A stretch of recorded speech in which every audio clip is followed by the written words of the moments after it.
Okay, let's talk about it. The TV moment that everyone was talking about. That fall from grace so epic, it basically broke the internet.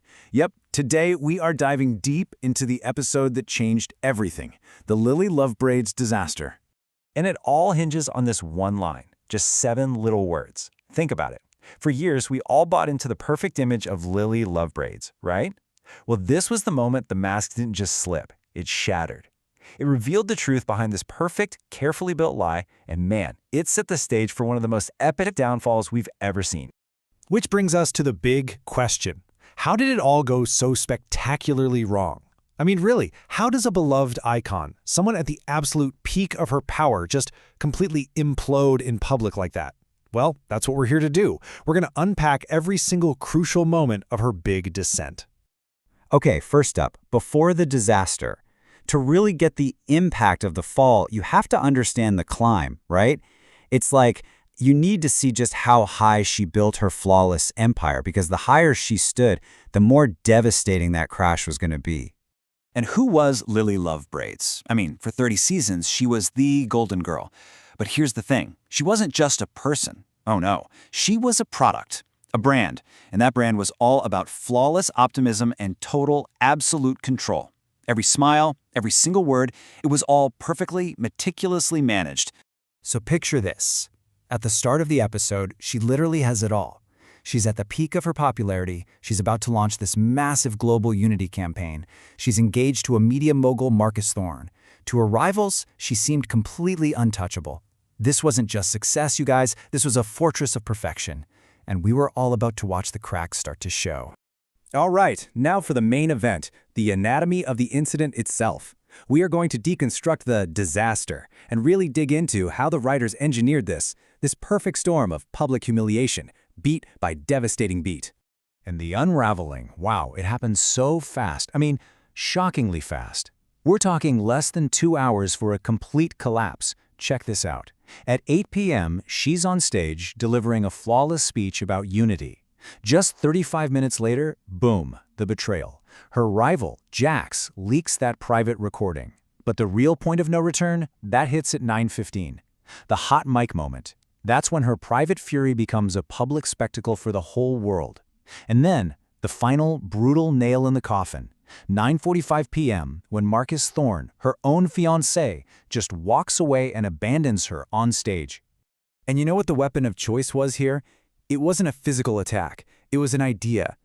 Jax's leak was designed to plant one simple poisonous thought in everyone's mind. Everything you see is a lie. She's a fraud. That one single quote was engineered to dismantle everything, not just a campaign, but her entire identity. And that, right there, is the core of it all. This is why the episode is called what it is. The disaster isn't about a bad event or some PR crisis. It's about the complete and total destruction of an identity. The real disaster was the death of the brand Lily Lovebraids. So let's talk about the fallout from all this, because the story doesn't just end when the cameras stop rolling. In fact, that's where it gets really fascinating. What happens to a person when the identity they've spent their entire life building just gets vaporized overnight? I mean, look at this comparison. The transformation is it's night and day. The two Lilies. Before, she was idealistic and controlled. After, cynical and reckless. She went from being publicly loved to publicly vilified, from trusting in her image to rejecting all of that artifice. Her entire foundation, everything she thought was secure, gone, crumbled. So what's her new motivation? What drives this new Lily? Well, it's definitely not about perfection anymore. Now, it's about pure survival. Her motivations have become so much more primal. We're talking seeking revenge on Jax, trying to figure out who her true self even is, and, of course, questioning her whole relationship with Marcus. This isn't just a new chapter for her, folks. It's a completely different book. Okay, so what happens now? Because this fallout, it doesn't just stop with Lily. No way. An implosion this big sends massive shockwaves across the entire Nickiverse. Seriously, this one night completely rewrote the rules of the game.